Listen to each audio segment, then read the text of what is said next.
Welcome, my dear friends. This is Dr. Padala Tirupati, Assistant Professor, Department of Botany, Microbiology, Food Science and Crop Production, SRR Government Arts and Science College, Autonomous, Karimnagar.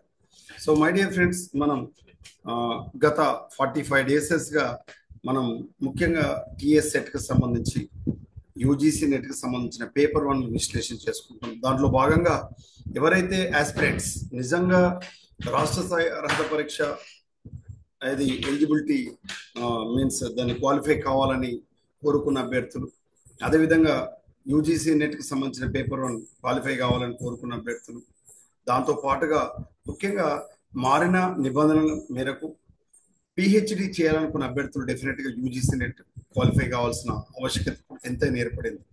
అంటే విశ్వవిద్యాలయాల్లో కానీ degree and PG కళాశాలలో కానీ అధ్యాపకులుగా, సహాయ ఆచార్యులుగా, assistant ప్రొఫెసర్గా పనిచేయాలంటే ఇవాళ ఉస్మానియా విశ్వవిద్యాలయం నిర్వహించే, తెలంగాణ రాష్ట్రంలో నిర్వహించే టీఎస్ సెట్ క్వాలిఫై కావాలి. లేదా మనకు పిహెచ్డి అడ్మిషన్ పొందాలన్న విశ్వవిద్యాలయాల్లో దేశంలోని లేదా రాష్ట్రంలోని వివిధ విశ్వవిద్యాలయాల్లో అసిస్టెంట్ ప్రొఫెసర్స్గా పనిచేయాలంటే డెఫినెట్గా యూజీసీ నెట్ క్వాలిఫై కావాల్సిన ఆవశ్యకత ఏర్పడింది. దీన్ని దృష్టిలో ఉంచుకొనే మనం పేపర్ 1 ముఖ్యంగా రాష్ట్రంలోని ఇది ఉస్మానియా విశ్వవిద్యాలయం నిర్వహిస్తున్నటువంటి టీఎస్ సెట్కి సంబంధించిన 29 సబ్జెక్టులలో ఎంతంత ప్రతిభ కనబరిచినటువంటి వ్యక్తులు సైతం పేపర్ 1లో క్వాలిఫై కాలేకపోతున్నాము అనేటువంటి భావన వెలిబుచ్చడంతో పేపర్ 1 పైన మనం దృష్టి సారిస్తున్నాం. ఇందులో పేపర్ 1లో టీచింగ్ అండ్ రీసెర్చ్ అప్టిట్యూడ్ అని ఉన్నప్పటికీ మనకు మొత్తం 10 యూనిట్లు ఉంటాయి. ప్రతి యూనిట్లకి వెళ్ళి 5 ప్రశ్నలు వస్తాయి. ఈక్వల్ వెయిటేజ్ ఉంటుంది, మల్టిపుల్ చాయిస్ క్వశ్చన్స్ ఉంటాయి, నెగటివ్ మార్కింగ్ లేదు, ఆబ్జెక్టివ్ టైప్ లో మనకు ఆన్లైన్ ఎగ్జామినేషన్ ఉంటుంది. ఇది అభ్యర్థులు గమనించాలి. మీరు చూస్తున్నటువంటి 10 యూనిట్లకి వెళ్ళి ఒక్కొక్క యూనిట్లకి వెళ్ళి 5 ప్రశ్నలు వస్తాయి. టీఎస్ సెట్లో అయితే వరుసగా ఇదే క్రోనలాజికల్ ఆర్డర్, ఇదే బ్లూ ప్రింట్ ఫాలో అవుతాడు. టీచింగ్ అప్టిట్యూడ్ మొదటి 5 ప్రశ్నలు, రీసెర్చ్ అప్టిట్యూడ్ తర్వాత 5 ప్రశ్నలు, కాంప్రహెన్షన్ తర్వాత 5, communication, mathematical reasoning, logical reasoning, data interpretation, people development and environment, higher education system, ఈ విధంగా ప్రతి దాంట్లోకి వెళ్ళి 5 ప్రశ్నలు రావడం జరుగుతుంది. అయితే యూజీసీ నెట్కి సంబంధించి సేమ్ ఇదే సిలబస్ ఉన్నప్పటికీ కూడా క్వశ్చన్స్ యొక్క లెంత్, డెప్త్, అంటే క్వశ్చన్స్ యొక్క సరళి కాస్త లోతైనటువంటి విశ్లేషణ చేసే విధంగా ఉంటుంది, కొంత కన్ఫ్యూజ్ చేసే విధంగా ఉంటుంది. బట్ ఈ ఏరియా నుంచే ఇవే 10 అంశాల నుంచి ప్రశ్నలు వస్తాయనే అంశాన్ని అభ్యర్థులు గమనించాలి. మరి ఈరోజు మనం విశ్లేషించుకోబోతున్నటువంటి పేపర్ 2012 జూన్లో నిర్వహించినటువంటి యూజీసీ నెట్కి సంబంధించినటువంటి పేపర్ 1 మనం విశ్లేషణ చేసుకుంటున్నాం. పేపర్ 1 2012 జూన్లో నిర్వహించినటువంటి పేపర్ ఇది. సో 2012 జూన్లో నిర్వహించినటువంటి పేపర్ను మనం విశ్లేషించుకుంటున్నాం. సో ఫస్ట్ క్వశ్చన్ మనం చూసినట్లయితే ఇది ఐసీటీకి సంబంధించినటువంటి క్వశ్చన్. అంటే means video conferencing can be classified as one of the following types of communication. అంటే మనకు కమ్యూనికేషన్కి సంబంధించినటువంటి ప్రశ్న ఇది. ఇందులో మనకు వీసీ ఏదైతే మనం వీడియో కాన్ఫరెన్స్ అని మనం ఏదైతే చెప్పుకుంటున్నామో ఇది వీసీ వీడియో కాన్ఫరెన్సింగ్కి సంబంధించి మనకు దేశంలోని లేదా రాష్ట్రంలోని లేదా జిల్లాలోని లేదా వివిధ ప్రాంతాల్లోని వ్యక్తులతో అనుసంధానించబడి డైరెక్ట్గా కమ్యూనికేషన్ జరపడానికి ఆన్లైన్లో మనకు చేసేటువంటి ఈ సమాచార సాంకేతిక విధానమే మనకు వీడియో కాన్ఫరెన్సింగ్ అంటాం. డైరెక్ట్గా మనం ఫేస్ టు ఫేస్ మాట్లాడుకున్నట్టుగానే మనకు ఎదురెదురుగా కనబడుతూ మాట్లాడే విధానం వీడియో కాన్ఫరెన్సింగ్ ఉంటుంది. ఎలక్షన్ కమిషన్ ఆఫ్ ఇండియా కానీ, లేదా కలెక్టర్ల సమావేశం కానీ, ముఖ్యమంత్రుల సమావేశం కానీ, లేదా వివిధ విద్యా సంస్థలను అనుసంధానించబడి వర్చువల్ సంబంధించినటువంటి కాన్ఫరెన్స్ అంతా కూడా వీడియో కాన్ఫరెన్సింగ్ మనం చెప్పుకుంటాం. మరి ఈ వీడియో కాన్ఫరెన్స్ అనేటువంటిది ఏ విధంగా మనం క్లాసిఫై చేసుకుంటాం? ఓన్లీ విజువల్ 1 వేనా, లేదా ఆడియో విజువల్ 1 వేనా, ఆడియో విజువల్ 2 వేనా, విజువల్ 2 వేనా? అంటే ఇప్పుడే మనం చెప్పుకున్నాం ఎదురెదురుగా దూర ప్రాంతాల్లోని వ్యక్తుల మధ్యలో ఎదురెదురుగా మాట్లాడుతూ కనబడేటువంటి విధానం. కాబట్టి ఆన్సర్ ఏమని పెడతాం? Audio visual 2 way communication.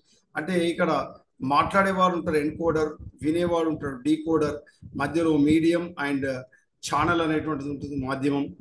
ఈ డీకోడర్ మళ్ళీ ఎన్కోడర్గా మారి సమాచారాన్ని ఇస్తాడు. దీన్నే మనం ఫీడ్బ్యాక్ అని మనం ఎఫెక్ట్ లేదా ఫీడ్బ్యాక్ అని మనం చెప్పుకోవడం అనేటువంటి జరుగుతుంది. కాబట్టి ఈ విధంగా ఇది అంత 2 way communication. At the same time audio and visual, మాటలు వినబడతాయి, అదేవిధంగా విజువల్ కనబడతాం. సెకండ్ క్వశ్చన్ చూడండి. MC National University of Journalism and Communication is located at. మనకు జాతీయ విశ్వవిద్యాలయం ముఖ్యంగా మనకు జర్నలిజంకు సంబంధించిన కమ్యూనికేషన్కు సంబంధించినటువంటి విశ్వవిద్యాలయం ఎంసీ నేషనల్ యూనివర్సిటీ ఎక్కడ ఉంది అని అడిగాడు. లక్నో అంటే యూపీలో ఉందా, భోపాల్ అంటే మధ్యప్రదేశ్లో ఉందా, చెన్నై అంటే తమిళనాడు లేదా చెన్నైలో ఉందా, ముంబై అంటే మహారాష్ట్రలో ఉందంటే ఆన్సర్ ఏమని పెడతాం? MC National University of journalism communication ఎక్కడ ఉందంటే భోపాల్, మధ్యప్రదేశ్లోని భోపాల్లో ఉంది. Next third question. All India radio air for broadcasting was named in the year. మనకు ఆల్ ఇండియా రేడియోగా మనకు బ్రాడ్కాస్ట్ చేయడానికి అంటే మనకు ముఖ్యమైన వార్తలు కానీ లేదా సమాచారాన్ని మనకు పంపిణీ చేయడానికి ప్రసారం చేయడానికి ఏఐఆర్ అనేటువంటి పేరును ఏ సంవత్సరంలో పెట్టబడింది ఆల్ ఇండియా రేడియో అంటే 1936, 1936లో. Next, in India for broadcasting TV programmes which system is follow. మనకు టీవీకి సంబంధించి మనకు సీకం మరియు పాల్ అని ఉంటాయి, గుర్తుపెట్టుకోండి. సీకం, పాల్. భారతదేశానికి సంబంధించి ఉపయోగించేటువంటి ఈ సమాచారానికి పంపిణీ చేయడానికి టీవీ ప్రోగ్రామ్స్ అనేటువంటిది ఏ సిస్టమ్ అనుసరిస్తున్నాయంటే పాల్ అనే సిస్టమ్ అనుసరిస్తుంది. పాల్, ఓకేనా? సీకం కాదు, పాల్. నెక్స్ట్ ఫిఫ్త్ క్వశ్చన్ చూడండి. The term DAVP stands for. అంటే మనకు అబ్రివేషన్స్ అడిగాడు. డిఏవిపి అంటే ఏంటిది? Abbreviation full form. దాన్ని Directorate of Advertising and Visual Publicity. ఇది క్వశ్చన్ చాలా క్రిటికల్ క్వశ్చన్ అండి. ఎట్ ద సేమ్ టైం మనం అర్థం చేసుకొని ప్రాక్టీస్ చేస్తే డెఫినెట్ గా ఆన్సర్ చేస్తాం. Directorate of Advertising and Visual Publicity. Next sixth question చూడండి. The term TRP is associated with TV show stats for. అంటే ముఖ్యంగా టీవీకి టీఆర్పీ రేటింగ్స్ అంటాం చూడండి. మరి టీఆర్పీ అనేటువంటిది, టీవీ రేటింగ్స్ అనేటువంటిది పూర్తి పేరు ఏంటిదని అడిగాడు. సింపుల్ చెప్పాలంటే TRP stands for. TRP abbreviation, TRP acronym అడిగాడు. కాబట్టి టీఆర్పీ అంటే ఏమని పెడతాం? Television rating points. Television rating points అని మనం చెప్పుకుంటాం. నెక్స్ట్ సెవెంత్ క్వశ్చన్ చూడండి. ఇది మ్యాథమెటికల్ కి సంబంధించినటువంటి రీజనింగ్ మనం చెప్పుకుంటాం. Which is the number that comes next in the following sequence. 2, 6, 12, 20, 30, 42, 56. 2, 6, 12, 20, 30, 42, 56. Then after which number has come? So 72 number is the right answer. Next, find the next letter for the series YVSP. అంటే ఈ YVSP తర్వాత next వచ్చే letter ఎంత అని అడిగారు. Answer letter series లో next answer B. Next ninth question. Given that in a code language 645 means day is warm. 645 అనే code day is warm గా కోడ్ చేస్తే 42 మీన్స్ వార్మ్ స్ప్రింగ్ అని చెప్పినప్పుడు, 634 మీన్స్ స్ప్రింగ్ ఈజ్ సన్నీ అని చెప్పినప్పుడు which disease represent sunny. Only సన్నీని represent చేయడానికి ఎన్నో నంబర్ అవసరం అవుతుంది అంటే నెంబర్ 3. ఓకే, నెంబర్ 3 సన్నీ అని కోడ్ చేయడానికి మనకు ఏ నంబర్ తోడ్పడుతుంది అంటే answer 3. Next 10th question. The basis of the following classification is. ఇక్కడ ఏమడిగిందంటే first president of India, author of Godaan, books is my liberally, blue things and students who worked hard. ఇవన్నీ మనకు ఈ దేని ఆధారంగా వర్గీకరించబడ్డాయి అంటే డిస్క్రిప్టివ్ ఫేజెస్, వర్ణనాత్మకమైనటువంటి మనకు సామెతలుగా మనం చెప్పుకుంటాం. డిస్క్రిప్టివ్ ఫేజెస్ అంటారు. Author of Godaan, first president of India, books in my library, blue things and students who work hard. ఇవన్నీ కూడా డిస్క్రిప్టివ్ ఫేజెస్ గా మనం చెప్పుకుంటాం. Descriptive phases. నెక్స్ట్ 11th చూడండి. In the expression nothing is larger than it self, the relation is larger than అనేది దేని చూపిస్తుంది? Larger than అనేది ఇర్రెఫ్లెక్సివ్ గా పనిచేస్తుంది. ఇర్రెఫ్లెక్సివ్, ఓకేనా? ఇర్రెఫ్లెక్సివ్ గా పనిచేస్తుంది లార్జర్ దెన్ అనేది. నెక్స్ట్ 12th క్వశ్చన్ మనం చూసినప్పుడు దీన్ని అసర్షన్ అండ్ రీజన్ ఇచ్చారు. అసర్షన్ రీజన్ ఇచ్చినప్పుడు అభ్యర్థులు గమనించాలి. ఇక్కడ A R true, both are true, R is correct explanation to A అని ఇస్తాడు. రెండు both A and R true but R is not correct explanation to A అంటాడు. మొదటిది A is true R is false అంటాడు. Next A is false next R is true అంటాడు. ఈ విధంగా 4 options ఇవ్వడం అనేటువంటి జరుగుతుంది అసెర్షన్ అండ్ రీజన్ కి సంబంధించి. మరి అసెర్షన్ ఏమి ఇచ్చాడు చూద్దాం.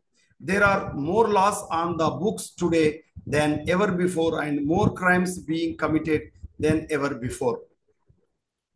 రీజన్ ఏమి ఇచ్చాడు? Because to reduce crime we must eliminate the laws. మరి దీనికి సంబంధించి కరెక్ట్ ఆన్సర్ ఏంటిదంటే A is true R is doubtful and R is not the correct explanation of A. So ఇది మనకు కరెక్ట్ ఆన్సర్గా మనం చెప్పుకుంటాం. Next 13th question. If the proposition ఇచ్చినటువంటి ప్రపోజిషన్ ఏదైతే ఉందో all men are not mortal,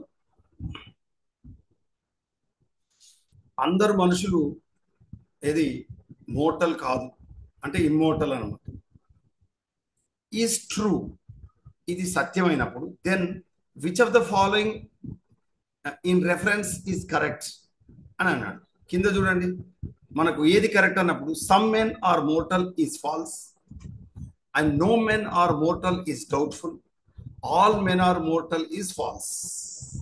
అంటే ఇచ్చిన కరెక్ట్ స్టేట్మెంట్ కు కరెక్ట్ ఆన్సర్ అంటే all men are not mortal అన్నదానికి కింద మనకు ఏదైతే కోడ్స్ ఉన్నాయో ఆ కోడ్స్ లో ఈ కింది 3 కరెక్ట్ 2, 3, 4 అనే options correct. Some men are mortal is false, no men are mortal is doubtful, all men are mortal is false. Next 14th చూడండి. Determine the nature of the following definition. ఏమంటున్నాడు? Abortion means the ruthless murdering of innocent beings అని అన్నాడు. Abortion ఏమనిపించాడు? Ruthless murdering of innocent beings అన్నాడు. మరి ఇది దేనికి లెక్సికలా, పెర్సుయేసివా, స్టిపులేటివా, థియరిటికలా అంటే answer persuasive. Next 15th question. Which of the following is not an argument అంటే ఆర్గ్యుమెంట్ కానిది అన్నాడు. నాట్ అంటున్నాడు, నాట్ కానిది అన్నాడు. చూడండి Devdutt does not eat in the day so he must be eating at night. డేలో తినలేడు కాబట్టి రాత్రి తింటాడు. సరే. రెండవది if Devadatta is growing fat and if it does not eat during the day he will be eating at night. ఇది argument కాదు. ఎందుకు? యాక్చువల్గా దేవదత్త అనేటోడు పెరుగుతున్నాడు, చాలా లావుగా పెరుగుతున్నాడు. ఒకవేళ డేలో తినకుండా he will be eating at night, రాత్రి తినడం వల్ల అని చెప్పాడు. ఇది ఎట్లా ఆర్గ్యుమెంట్ అవుతుంది? ఎందుకంటే దీనికి ఆర్గ్యుమెంట్ కాదు ఇది. మరి కింద చూడండి Devdutt eats in the night so he does not eat during the day, రాత్రి తింటాడు కాబట్టి పగలు తినట్లేదు అన్నాడు. Next since Devdutt does not eat in the day he must be eating in the night. కాబట్టి ఏమని చెప్పాడు? Not eat during the day అన్నాడు. కాబట్టి మనకు కింద దాంట్లో ఇచ్చిన దానికి ఆన్సర్ డెఫినెట్ గా ఈ మొదటి ఆప్షనే మనకు కరెక్ట్. నాట్ ఎన్ ఆర్గ్యుమెంట్ అన్నదానికి కరెక్ట్ ఆప్షన్ మనం చెప్పుకుంటాం first one. Next Venn diagram is a kind of diagram two. చూడండి వెన్ డయాగ్రామ్ కి సంబంధించిన ప్రతి యూజీసీ నెట్ కి సంబంధించిన ప్రతి దాంట్లో అడుగుతున్నాడు. Venn diagram is a kind of diagram two అంటే వెన్ చిత్రాలు అనేటువంటివి ఏ రకమైన ఇది మనకు డయాగ్రామ్స్ అంటే మీన్స్ చిత్రాలు అని అడిగాడు. ఏమంటున్నాడు? ఆన్సర్ చూడండి డైరెక్ట్ ఏదే answer. Represent and assess the validity of elementary inferences of syllogistic form. ఇది రైట్ ఆన్సర్. నెక్స్ట్ 17 చూడండి. Reasoning by analogy leads to అనేటువంటిది క్వశ్చన్. ఇది ఏంటిది? ఇది reasoning by analogy leads to ఏమవుతుంది? Predictive conjecture. నెక్స్ట్ 18 చూడండి. Which of the following statements are false. కింద దాంట్లో తప్పైనది ఏది అనేది చూడండి. ఫాల్స్ ఆర్ ట్రూ చదవాలి. క్వశ్చన్ బాగా చదివి కింద 4 ఆప్షన్స్ మీరు చూస్ చేయాల్సి ఉంటుంది మిత్రమా. ఇది అబ్జర్వ్ చేయాలి. Which of the following statements are false అన్నాడు. కాబట్టి కింద చూద్దాం. Inductive arguments always precedes from the particular to general. Yes, inductive argument అనేటువంటిది దీన్ని ఆగమన వివేచనానికి సంబంధించి మనకు ప్రత్యేకం నుంచి సాధారణం వైపు వెళ్తుంది అని మనం నిన్ననే చెప్పుకున్నాం. అంటే specific to general. Next A valid argument may have a false premise and false conclusion. అంటే ఏదైతే వ్యాలిడ్ ఆర్గ్యుమెంట్ ఒక్కొక్కసారి ఏ ఫాల్స్ ప్రిమైస్ ఉండవచ్చు అండ్ ఫాల్స్ కన్క్లూజన్ కూడా ఉండవచ్చు. నెక్స్ట్ చూడండి, ఇచ్చిన వాటిలో మనకు ఫాల్స్ అన్నాడు. ఏ కంజెంట్ ఆర్గ్యుమెంట్ మస్ట్ బి ఇండక్టివ్లీ స్ట్రాంగ్. ఇది మనకి ఇచ్చిన ఇది క్వశ్చన్కి సరైన సమాధానం. అంటే ఇది ఇండక్టివ్ స్టేట్మెంట్ కాదు, ఇది ఫాల్స్ స్టేట్మెంట్. నెక్స్ట్ చూడండి, an argument may legitimately be spoken as true or false. No, argument true or false అనేటువంటిది చెప్పడం అనేటువంటి జరుగుతుందని ఇచ్చాడు. సో ఈ రెండు మనకి ఇచ్చినటువంటి ప్రశ్నకు సరైన సమాధానం. నెక్స్ట్ ఇక్కడ ఏమి ఇచ్చారంటే 6 వ్యక్తులు ఉన్నారని చెప్పారు. ABCDE and F. వాళ్ళు ఏమన్నారు, ఒక వలయాకారంలో నిలబడ్డారు, ఒక ఇట్లా ఈ విధంగా. ఓకే, 1 2 3 4 5 6 నిలబడ్డారు. ఇక్కడ ఏమంటున్నాడు, B is between F, C, A is between E and D, F is to the left of D. Who is between A and F అన్నాడు. Who is between A and F అన్నాడు. Answer ఏమవుతుందంటే D అవుతుంది. Answer D. Next, the price of petrol increased by 25%. By what percentage must a customer reduce the consumption so that the earlier bill on the petrol does not later? అంటే ఇక్కడ ఏమంటున్నాడంటే increased by 25%. By what percent must a customer reduce the consumption so that the earlier bill on the petrol does not alter అన్నాడు. Answer 20%. 21 చూడండి, if Ram knows that y is an integer greater than 2 and less than 7 and Hari knows that y is an integer greater than 5 and less than 10, then they may correctly conclude that y can be exactly determined. y అనేటువంటిది ఖచ్చితంగా determine చేయబడ్డాడు అని చెప్తున్నారు. 4 pipes can fill a reservoir in 15, 20, 30 and 60 hours respectively. The first one was opened at 6 a.m., second at 7 a.m., third at 8 a.m. and the fourth at 9 a.m. When will the reservoir be filled? అంటే ఒకటి 6 గంటలకు start open చేశారు, ఇంకొకటి 7 గంటలకు చేశారు, ఇంకొకటి 8 గంటలకు చేశారు, 4వది 9 గంటలకు చేస్తే అసలు మొత్తం రిజర్వాయర్ ఎప్పుడు నిండుతుంది అని అడిగారు.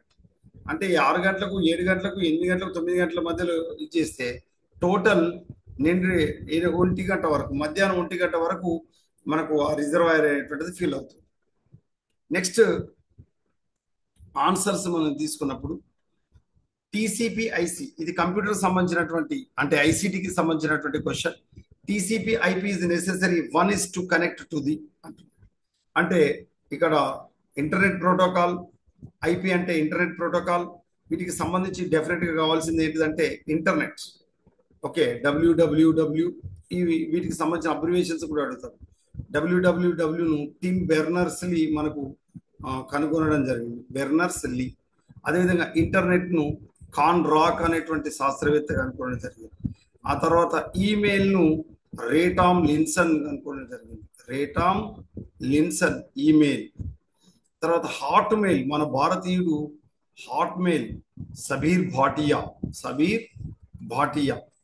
అదేవిధంగా కంప్యూటర్కి సంబంధించి మనకు పితామహుడు ఎవరంటే చార్లెస్ బాబేజ్ అని మనం చెప్పుకుంటాం, చార్లెస్ బాబేజ్. మరి ల్యాన్ అంటే అబ్రివేషన్ ఏంటిదంటే లోకల్ ఏరియా నెట్వర్క్. ల్యాన్ అంటే ఏంటిది, లోకల్ ఏరియా నెట్వర్క్. మరి ఇచ్చిన వాటికి సరైన సమాధానం TCP/IPకి ఏది అవసరం అవుతుందంటే కనెక్ట్ చేయడానికి ఇంటర్నెట్ అవసరం అవుతుంది. తర్వాత each character on the keyboard of computer has an అసై value which transfer. అంటే SC అనేటువంటిది కంప్యూటర్ కీబోర్డుకు సంబంధించి SC అంటే ఏంటిది అబ్రివేషన్ అడిగాడు. కాబట్టి కంప్యూటర్ కీబోర్డుకు సంబంధించినటువంటి character of the keyboard of the computer సంబంధించి SC అంటే American standard code for information interchange. Next 27 question, which of the following is not A programming language. So programming language ఏంటిదంటే pascal, Java, C, C++, ఇవన్నీ కూడా మనకు programming language. కానీ అడిగిన ప్రశ్న ఏంటిది? ప్రోగ్రామింగ్ లాంగ్వేజ్ కానిది అడిగాడు. సో ప్రోగ్రామింగ్ లాంగ్వేజ్ కానిది ఏంటిదంటే Microsoft office. Next 28th question.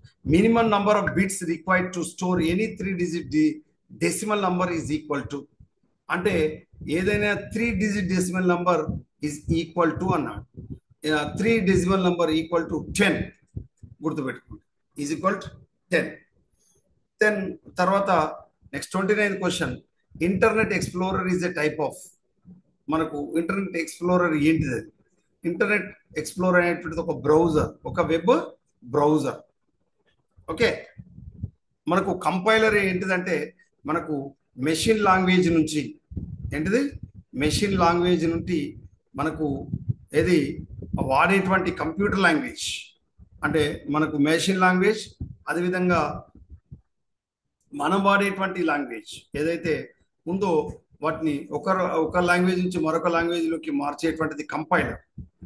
Operating సిస్టమ్కు సంబంధించి మనకు డాస్ కానీ విండోస్ కానీ ఇవి మనం ఆపరేటింగ్ సిస్టమ్స్ మనం చెప్పుకుంటాం. ఐపీ అడ్రస్ అనేటువంటిది డెఫినెట్గా ఏమవసరం అవుతుందంటే మనకు ఇంటర్నెట్ అనేటువంటిది అవసరం అవుతుంది. ఐపీ అడ్రస్ కావాలంటే ఏం కావాలి? ఇంటర్నెట్ కావాలి. సో అడిగిన ప్రశ్నకు సరైన సమాధానం Internet Explorer is a browser. తర్వాత POP3 and IMAP are email accounts in which, ఇవేంటి? POP3 అండ్ IMAP అనేటువంటి ఏంటి? POP3 అదేవిధంగా IMAP are emails accounts in which, వేటిలో email accounts? One only has to be connected to the server to send and receive emails. So POP3 అని IMAP అనేటువంటి ఈమెయిల్కి సంబంధించి ఇవి to be connected to the server and send and receive emails. Next irritation in ice, ఇది పర్యావరణానికి సంబంధించినటువంటి questions అండి, environment కి సంబంధించిన questions. Irritation in I is caused by the pollutant, మనకు ఏదైతే ఈ కళ్ళకు సంబంధించినటువంటి కళ్ళ మంటలు సంబంధించి కళ్ళ సంబంధించిన ప్రాబ్లం కారణం ఏంటిదంటే పాన్. సో దీన్ని మనం ప్రైమరీ ఎస్టైల్ నైట్రేట్స్ అంట. సో ఈ పాన్ అనేటువంటిది మనకు కళ్ళు మంటలకు మండడానికి గల కారణమయ్యేటువంటి పొల్యూటెంట్, కాలుష్య కారకం. ఈ సల్ఫర్ డైఆక్సైడ్ అనేటువంటిది మనకు, అదేవిధంగా నైట్రోజన్ ఆక్సైడ్స్ అనేటువంటివి మనకు యాసిడ్ రెయిన్స్ అంటే ఆమ్ల వర్షాలకు కారణమవుతుంది. అంటే ఎట్లా? సల్ఫర్ డైఆక్సైడ్ నీటితోటి కలిసినప్పుడు మనకు సల్ఫ్యూరిక్ ఆమ్లంగా మార్పు చెందుతాయి. అదేవిధంగా నైట్రస్ ఆక్సైడ్ అదే నైట్రోజన్ ఆక్సైడ్స్ అనేటువంటిది నీటితో కలిసి నత్రిక ఆమ్లం ఏర్పడుతుంది. ఇవన్నీ ఆమ్ల వర్షాల రూపంలో పడి మానవ నిర్మిత కట్టడాలు, అందమైనటువంటి భవనాలు, తాజ్మహల్ లాంటి భవనాలపై పడ్డప్పుడు ఆ పాలరాతి అనేటువంటిది ఏమవుతుందంటే అందం చెదిరిపోతుంది. దాన్ని రాతి కుష్టు అంటాం, స్టోన్ లెప్రసీ, రాతి కుష్టు. ఈ స్టోన్ లెప్రసీకి ఈ ఆమ్ల వర్షాలు కారణమవుతాయి. తర్వాత ఓజోన్ మనకు తెలుసు, వాతావరణంలో స్ట్రాటోస్పియర్ లో ఉండేటువంటిది, ఏ స్పియర్ అండి? స్ట్రాటోస్పియర్ లో ఉండేటువంటి పొర ఏది? ఓజోన్. ఈ ఓజోన్ భూమి నుంచి 18 నుంచి మనకు 32 కిలోమీటర్ల మధ్యలో ఉంటుంది. ఈ స్ట్రాటోస్పియర్ లో మనకు విమానాలు ప్రయాణిస్తాయి. అంతేకాకుండా స్ట్రాటోస్పియర్ లోనే ఓజోన్ లేయర్ ఉంటుంది. మనకు దీని యొక్క ఆటమిక్ ఫార్ములా O3 రూపంలో ఉంటుంది. సూర్యుడి నుంచి వచ్చేటువంటి అల్ట్రావైలెట్ రేస్, హానికర ఏది అతిలోహిత కిరణాల నుంచి జీవరాశిని సంరక్షించడానికి ఓజోన్ పొర తోడ్పడుతుంది. సెప్టెంబర్ 16ను మనం ఓజోన్ డేగా జరుపుతాం. సెప్టెంబర్ 16ను ఓజోన్ డేగా జరుపుతాం. Next question, which is the source of chlorofluorocarbons? మనకు వీటిని CFCs అంటారు, క్లోరోఫ్లోరోకార్బన్, CFC. వీటిని మనం ఎయిర్ రిఫ్రిజిరేటర్స్, ఎయిర్ కండిషనింగ్, అదేవిధంగా మనకు కోల్డ్ స్టోరేజెస్, ఏంటిది? కోల్డ్ స్టోరేజెస్ కూడా ఏది మనకు ఈ క్లోరోఫ్లోరోకార్బన్స్ కు కారణమవుతాయి. అంటే క్లోరోఫ్లోరోకార్బన్స్ కు మన ఇళ్లలో ఉండేటువంటి ఫ్రిడ్జ్లు, రిఫ్రిజిరేటర్లు, ఎయిర్ కండిషనింగ్, ఏసీస్, అదేవిధంగా కోల్డ్ స్టోరేజెస్, శీతల గిడ్డంగులు, శీతల నిల్వ ప్రదేశాలు, వీటన్నిటి నుంచి కూడా క్లోరోఫ్లోరోకార్బన్స్ విడుదలవుతాయి. ఇది వాతావరణంలో ఉండేటువంటి ఓజోన్ లేయర్ ను ఏం చేస్తుంది? తరుగుదల చేస్తుంది, డిప్లీషన్ చేస్తుంది. డిప్లీషన్ ఆఫ్ ది ఓజోన్ పొరకు రంధ్రాలు పడేట్ చేసి మనకు హార్మ్ఫుల్ యూవీ రేస్ను భూమిపైకి పడగొట్టి మనకు మొక్కల్లో ఫోటోసిన్సిస్, జంతువుల్లో చర్మ క్యాన్సర్, ఇది ఇలాంటి ప్రాబ్లమ్స్ అనేటువంటివి ఫోటోసిన్సిస్ జరగకుండా మానవుల్లో ఇది చర్మ క్యాన్సర్ రావడానికి కారణమవుతాయి. Next, which of the following is not a renewable resources? గుర్తుపెట్టుకోండి, clean air, fertile soil, fresh water ఇవన్నీ కూడా మనకు రెన్యూవబుల్, పునరుద్ధరింపబడే వనరులు. అంటే తిరిగి తయారవుతాయి, ఎంత వాడుకున్నా తిరిగి పునరుద్ధరింపబడతాయి. కానీ సాల్ట్ ఒకసారి వాడడం అంటే కథం కన్జ్యూమ్ అయిపోతుంది. కాబట్టి సాల్ట్ అనేటువంటిది ఇచ్చిన ఆప్షన్లో సాల్ట్ మనకు non renewable energy, non renewable natural source అనమాట. కానిది అడిగాడు, రెన్యూవబుల్ నేచురల్ సోర్స్ కానిది అడిగాడు. అంటే నాలుగవది మనకు నాన్ రెన్యూవబుల్ నేచురల్ సోర్స్ అని మనం చెప్పుకుంటాం. ఓకే, ఏబిసి అనేటువంటిది రెన్యూవబుల్ ఎనర్జీ సోర్సెస్, కిందిది మాత్రమే నాన్ రెన్యూవబుల్. కానీ అడిగిన ప్రశ్న ఏంటిది? Not a renewable, not a అంటే కానిది, కాబట్టి సాల్ట్. 34 చూడండి, which of the following parameters is not used as pollution indicator in water? అంటే వాటర్, నీటి యొక్క కాలుష్యాన్ని కొలవడానికి కింది వాటిలో ఏది ఉపయోగించారంటే డెన్సిటీ, సాంద్రతను ఉపయోగించాలి. మనకు ఈ టిడిఎస్, టోటల్ డిజాల్వ్డ్ సాలిడ్స్ను ఉపయోగిస్తారు. అదేవిధంగా క్యాలిఫామ్ కౌంట్ను ఉపయోగిస్తారు. అదేవిధంగా డిజాల్వ్డ్ ఆక్సిజన్ ను మనకు ఉపయోగించడం అనేటువంటి జరుగుతుంది. బయలాజికల్ ఆక్సిజన్ డిమాండ్ కానీ లేదా కెమికల్ ఆక్సిజన్ డిమాండ్ కానీ ఇక్కడ డిజాల్వ్డ్ ఆక్సిజన్ ఆధారంగా నిర్వహిస్తారు. కాబట్టి మనకు పొల్యూషన్ ఇండికేటర్గా వాటర్లో వాడనటువంటిది అడిగాడు. సాంద్రతను వాడరు, కానీ ఈ మూడు కూడా నీటి కాలుష్యాన్ని గుర్తించడానికి వాడతారు ఇండికేటర్గా, సూచికలుగా. ఏవి? టోటల్ డిజాల్వ్డ్ సాలిడ్స్ టిడిఎస్, అదేవిధంగా coliform count, dissolved oxygen, biological oxygen demand, chemical oxygen demand, ఇవన్నీ కూడా పొల్యూషన్ వాటర్ పొల్యూషన్ ఇండికేటర్స్గా వాడడం జరుగుతుంది. Next, SNPVS are associated with, మనకు తెలుసు భూకంప వచ్చినప్పుడు వచ్చేటువంటి తరంగాలు మనకు ఎల్ తరంగాలు, ఎస్ తరంగాలు అండ్ పి తరంగాలుగా మనం చెప్పుకుంటాం. అర్థమవుతుందా? ఈ విధంగా ఈ ఎస్, ఎల్, పి తరంగాలు అనేటువంటివి మనకు ఈ దీర్ఘ తరంగాలని, లఘు తరంగాలని మనం చెప్పుకుంటాం. ఇట్లా ఈ పి తరంగాలు, ఎస్ తరంగాలు దేంతో అనుసంధానించబడి ఉంటాయంటే ఎర్త్క్వేక్స్, అంటే భూకంపాలకు సంబంధించి. ఏ కంపాలు? భూకంపాలు. ఈ భూకంపాలకు గుర్తించేటువంటిది ఏంటిదంటే సిస్మోగ్రాఫ్ అనేటువంటి పరికరం తోడ్పడుతుంది. దీంట్లో రిక్టర్ స్కేల్ అనేటువంటిది ఉంటుంది. ఏముంటుంది? రిక్టర్ స్కేల్ అనేటువంటిది ఉంటుంది. ఇది అభ్యర్థులు గమనించాలి. నెక్స్ట్, ఇక్కడ మనకు మ్యాచ్ ద ఫాలోయింగ్ అన్నాడు. చూడండి, ఓజోన్ హోల్. ఈ ఓజోన్ హోల్కు గల కారణమైనటువంటి వాయువు ఏంటిది? అదేవిధంగా మనకు గ్రీన్ హౌస్ ఎఫెక్ట్కి సంబంధించి ఏంటిది? ఓజోన్కు రంధ్రాలు పడ్డప్పుడు గుర్తుపెట్టుకోండి, హానికర అతినులేత కిరణాలు భూమిపైకి చేరి మనకు చర్మ క్యాన్సర్, జంతువుల్లో, మానవులు అయితే మొక్కల్లో కిరణజన్య సమీక్రియ ఆపివేయబడి పంటల ఉత్పత్తి దిగిపోతుంది, నేల సారవంతం కోల్పోతుంది. గ్రీన్ హౌస్ ఎఫెక్ట్, దీని హరితగృహ ప్రభావం అంటాం. ఇది వాతావరణంలో మీథేన్, CH4 గా పిలువబడేటువంటి మీథేన్ లేదా గోబర్ గ్యాస్ లేదా మార్స్ గ్యాస్ గా పిలుస్తాం. ఈ మీథేన్ వాతావరణంలో పెరగడం వల్ల గ్రీన్ హౌస్ ఎఫెక్ట్ కలుగుతుంది. దీన్నే మనం ఏమంటాం? హరిత గృహ ప్రభావం అంటాం. నేచురల్ అజార్ట్స్ అంటే ప్రకృతి విపత్తులు. ఈ ప్రకృతి విపత్తులుగా దేని పిలుస్తామంటే సునామీ. ఇది జపాన్ పదం. ఈ సునామీ అనేటువంటిది జపాన్ టర్మ్, జపాన్ భాషలో. సునామీ అంటే సముద్రపు అల, అర్థం ఏంటిది? సముద్రపు అల అంట. సో ఇది టైడల్ అన్నమాట, టైడల్, ఓషానిక్ టైడ్ గా మనం చెప్పుకుంటాం. తర్వాత సస్టైనబుల్ డెవలప్మెంట్, ఇది మనకు తెలుసు. సుస్థిరమైన అభివృద్ధి దేనికి సంబంధించిందంటే ఎకోసెంట్రిజం, అంటే పర్యావరణ సహితమైనటువంటిది అని మనం చెప్పుకుంటాం. ఇవి మనకు జతపరిచేటువంటి అంశాలు. Next, Indian institute of advanced studies located at, మనకు ఇండియన్ ఇన్స్టిట్యూట్ అడ్వాన్స్డ్ స్టడీస్ ఎక్కడ ఉంది అంటే ఏ రాష్ట్రంలో ఉంది అంటే సిమ్లా. ఇది మనకు హిమాచల్ ప్రదేశ్లో ఉంది. ఏంటిది? Indian institute of advanced studies ఎక్కడ ఉంది అంటే హిమాచల్ ప్రదేశ్లోని సిమ్లాలో ఉంది అని చెప్పాం. Next 38, indicate the number of regional offices of national council of teacher education, అంటే ఎన్సిటికి సంబంధించినటువంటి రీజనల్ ఆఫీసెస్ అంటే ప్రాంతీయ కేంద్రాలు లేదా ప్రాంతీయ కార్యాలయాలు దేశంలో ఎన్ని ఉన్నాయంటే 4. సింపుల్గా మీరు గుర్తుపెట్టుకోవాలి, ఎన్సిటి ఆఫీసెస్ ప్రాంతీయ కార్యాలయాలు నలుదిక్కుల్లో ఉన్నాయి అని ఆన్సర్ పెట్టాలి. 4 answer. Next, which of the following rights was considered the heart and soul of the Indian Constitution by Dr. B.R. Ambedkar?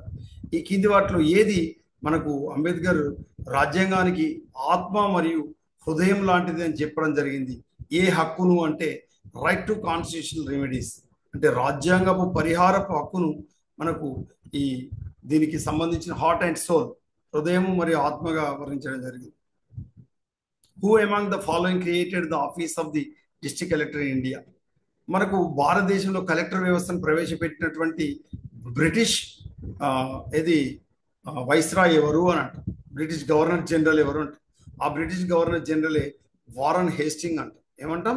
Warren Hasting కలెక్టర్ల వ్యవస్థను ప్రవేశపెట్టడం జరిగింది. Next, the fundamental duties of citizen includes. ఈ కింది వచ్చి ఇచ్చినటువంటి 4 ఆప్షన్లు ఏవి మనకు ప్రాథమిక విధులుగా మనం చెప్పుకుంటాం? ప్రాథమిక విధులు, fundamental duties. Number 1, respect for the constitution, the national flag and national anthem, to develop scientific temper, to protect wildlife. ఇవన్నీ కూడా దేనిగా చెప్పుకుంటాం అంటే ఫండమెంటల్ డ్యూటీస్గా మనం చెప్పుకుంటాం. Next, the president of India takes oath. మనకు ఈ రాష్ట్రపతి ఎక్కడ ఓత్ తీసుకుంటున్నాడు, ఏమైనా ఓత్ తీసుకుంటాడంటే to preserve, protect and defend the constitution and the law of the country. భారతదేశ రాజ్యాంగానికి సంబంధించిన సంరక్షణకర్తగా, వాటిని నిల్వ చేసేటువంటి కర్తగా, దానికోసం గెలిచేటువంటి విధంగా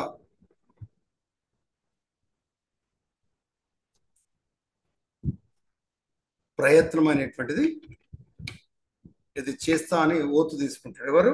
రాష్ట్రపతి. నెక్స్ట్,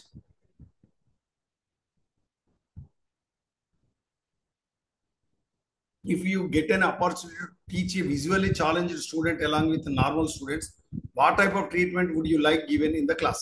అంటే ఒక తరగతి గదిలో సాధారణ విద్యార్థులతో పాటుగా విజువల్లీ ఛాలెంజ్డ్ స్టూడెంట్ అంటే సరిగా అక్షరాలు కనబడినటువంటి, బ్లైండ్గా ఉండేటువంటి, మనకు ఫిజికల్లీ ఛాలెంజ్డ్ చిల్డ్రన్ లేదా దివ్యాంగులు ఉన్నటువంటి ఒకే క్లాస్లో 2 రకాల వ్యక్తులు ఉంటే నువ్వు ఏ విధంగా వాళ్ళను ట్రీట్ చేస్తావు అని అడుగుతున్నాడు.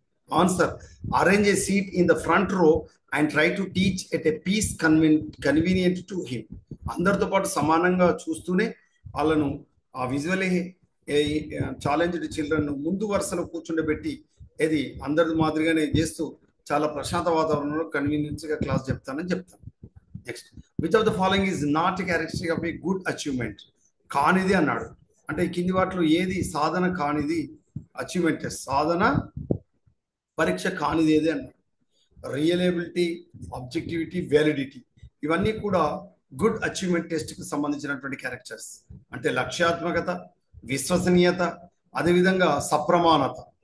అంటే రియలబిలిటీ అంటే విశ్వసనీయత, ఆబ్జెక్టివిటీ అంటే లక్ష్యాత్మకత, అదేవిధంగా వ్యాలిడిటీ అంటే సప్రమాణత, లక్ష్యాత్మకత, విశ్వసనీయత. ఈ 3 అంశాలు అనేటువంటివి గుడ్ అచీవ్మెంట్ టెస్ట్ అంటే మంచి సాధనా పరీక్షలకు ఉండాల్సినటువంటి లక్షణాలు. కానీ అడిగిన ప్రశ్న ఏంటిది? కానిదని అడిగాడు. ఆంబిగ్యూటీ, సందిగ్ధ స్థితి ఉంటే అది మంచి సాధన పరీక్ష కాదు. ఆంబిగ్యూటీ అంటే సందిగ్ధత. కాబట్టి ఇచ్చిన ప్రశ్నకు ఇది సరైన సమాధానం. కానీ గుడ్ అచీవ్మెంట్కి సంబంధించి రిలయబిలిటీ, ఆబ్జెక్టివిటీ, వ్యాలిడిటీ ఉండాలి. Next, 45, which of the following does not belong to A projected aid? అంటే డస్ నాట్ కానిది అన్నాడు. ప్రొజెక్టెడ్ ఎయిడ్ కాదు. ఓహెచ్పి, ఓవర్ హెడ్ ప్రొజెక్టర్ కూడా ఒక ప్రొజెక్టరే. తర్వాత ఎపిడయాస్కోప్ అనేది ఒక ప్రొజెక్టరే. స్లైడ్ ప్రొజెక్టర్ అనేది ఒక ప్రొజెక్టెడ్ ఎయిడే. కానీ బ్లాక్ బోర్డ్ అనేటువంటిది ప్రొజెక్టెడ్ ఎయిడ్ కాదు. Okay, then 46, for a teacher which of the following methods would be correct for writing in the black board? Black బోర్డుకు సంబంధించి ఏది కరెక్ట్ అంటే రాయడం. Writing the important points as clearly as possible. నువ్వు ఎంత రాస్తున్నావు అనేది ముఖ్యం కాదు, ఎంత క్లియర్గా at the same time important points రాయడం అనేది చాలా important. Next, a teacher can be successful if he she. ఎప్పుడు ఒక టీచర్ సక్సెస్ అవుతాడంటే presents the subject matter in a well organised manner. కింది ఇచ్చిన 4 ఆప్షన్స్ ఆధారంగా మనం ఆప్షన్స్ గుర్తు చేసుకోవాలి, ఇది అభ్యర్థులు గమనించాలి. Next 48 dynamic approach to teaching means అంటే మనకు బోధన చేయడానికి ఒక ప్రభావవంతమైనటువంటి మెథడ్ కింది వాళ్ళు ఏదైనా students should be required to learn through activities. ఏవైతే కృత్యాల ద్వారా లేదా వివిధ కార్యక్రమాల ద్వారా విద్యార్థి నేర్చుకునేటువంటి బోధనను ఇక్కడ మనం డైనమిక్ అప్రోచ్ ఫర్ టీచింగ్ అని చెప్పుకోవచ్చు. Next the research that AIIMS to immediate application is అంటే ఏదైనా సరే ఒక పరిశోధనకు సంబంధించి ఇమీడియట్ వెనువెంటనే మనం ఉపయోగించేటువంటి పరిశోధన రకాన్ని ఏమని పిలుస్తామంటే యాక్షన్ రీసెర్చ్ అంటే చర్యాత్మక పరిశోధన అంటే చర్యాత్మక పరిశోధన అని పిలుస్తాం, చర్యాత్మక పరిశోధన. Next when 2 or more successive footnotes refer the same work which one of the following expressions is used. ఇట్లా మనకు 2 కంటే ఎక్కువగా సక్సెస్ నోట్స్ ఉండి రెఫర్ ద సేమ్ వర్క్ ఒకే రకమైన వర్క్ ఉంటే one of the following expressions ఏమంటాం అంటే ఐబిఐడి, ఇది గుర్తుపెట్టుకోవాలి. 51 9-year-olds are taller than 7-year-olds. This is an example of reference drawn from. దీన్ని క్రాస్ సెక్షనల్ స్టడీ అని మనం చెప్తాం. ఏమంటాం? Cross sectional study. 52 చూడండి, conference or meet for. Conference అనేటువంటిది మల్టీ టార్గెట్ గ్రూప్స్గా పనిచేస్తుంది, గ్రూప్ డిస్కషన్ పనిచేస్తుంది, షోకేసింగ్ న్యూ రీసెర్చ్గా పనిచేస్తుంది. ఈ 3 అంశాలు అవసరం. Next ex post facto research means. మరి ఎక్స్పోస్ట్ ఫ్యాక్టో రీసెర్చ్ అంటే ఏంటి? The research is carried out after the incident అంటే ఒక ఇన్సిడెంట్ జరిగిన తర్వాత టేకప్ చేసేటువంటి పరిశోధనను మనం ఎక్స్పోస్ట్ ఫ్యాక్టో రీసెర్చ్ అని మనం చెప్పుకుంటాం.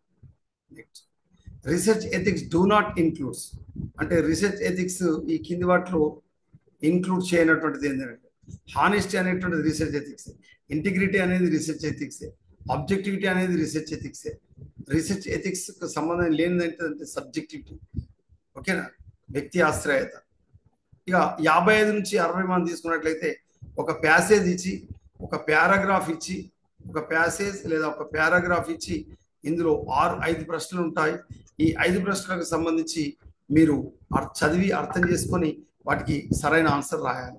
ముఖ్యంగా టీఎస్ సెట్కి సంబంధించి లేదా టీజీ సెట్కి సంబంధించిన అభ్యర్థులు రాసే వాళ్ళైతే ఇంగ్లీష్ మీడియం తెలుగు మీడియం రెండిట్లో కూడా క్వశ్చన్స్ ఉంటాయి, నెగటివ్ మార్కింగ్ ఉండదు కాబట్టి అభ్యర్థులు గమనించాలి. ఒకవేళ యూజీసీ నెట్కు సంబంధించి అభ్యర్థులు పరీక్ష రాసే వాళ్ళైతే మీరు డెఫినెట్గా గుర్తుపెట్టుకోవాలి, ఓన్లీ ఇంగ్లీష్ మీడియాలో మీకు లేదా హిందీ మీడియాలో ప్రశ్నపత్రం ఉంటుంది కాబట్టి అందులో మీరు ఇంగ్లీష్ మీడియా ప్రయారిటీ ఇచ్చి మీరు ప్యాసేజ్ను అండర్స్టాండ్ చేసుకొని అందులో ఉండేటువంటి 5 ప్రశ్నలకు మీరు సమాధానం రాసినట్లయితే డెఫినెట్గా మీరు 10th క్లాస్ లెవెల్లో ఉండేటువంటి ఒక ప్యాసేజ్ పారాగ్రాఫ్ ఇస్తారు కాబట్టి అత్యంత సులభంగా మీరు మార్క్స్ స్కోర్ చేయడానికి అవకాశం ఉంటుంది. కాబట్టి అభ్యర్థులకు ముఖ్యంగా మనకి ఏంటంటే మ్యాథమెటికల్ రీజనింగ్, లాజికల్ రీజనింగ్, అదేవిధంగా ప్యాసేజ్కి సంబంధించి గమనిస్తే అత్యంత సులభంగా ఈజీగా ఎక్కువ స్కోర్ చేయడానికి అవకాశం ఉంటుంది. సో ఏదేమైనా my dear friends, I wish you all success. Shri Rajarajeshwara arts and science కళాశాల autonomous, botany department, food science, microbiology and crop production always supports you, encourage you till the goal is reached. My dear friends, మీరు నమ్మకంగా చదవండి, అందుకే నాతో నమ్మకంగా చెప్పండి, డెఫినెట్గా మేము క్వాలిఫై అవుతామని. టీఎస్ సెట్ అదేవిధంగా యూజీసీ నెట్ కూడా మేము క్వాలిఫై అవుతామని. I wish you all success my dear.